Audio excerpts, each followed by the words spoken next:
Маємо, значить, на обслуговуванні бір Pio Outlander 650 в ідеальному стані, в одного власника, 10 років, з пробігом 1300 км.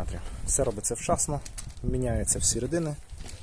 Приїхав на заміну масла планово, шприцювання підвіски і усунення скрипу в самій підвісці. Значить, було виявлено, що закис нижній підшипник амортизаторів і перед, і зад. Ого. Ну. Так, я тут все повідчищав.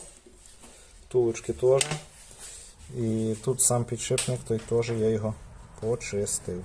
Всередині, вон чистесенько. Тепер ставлю гарну змазочку і буде працювати.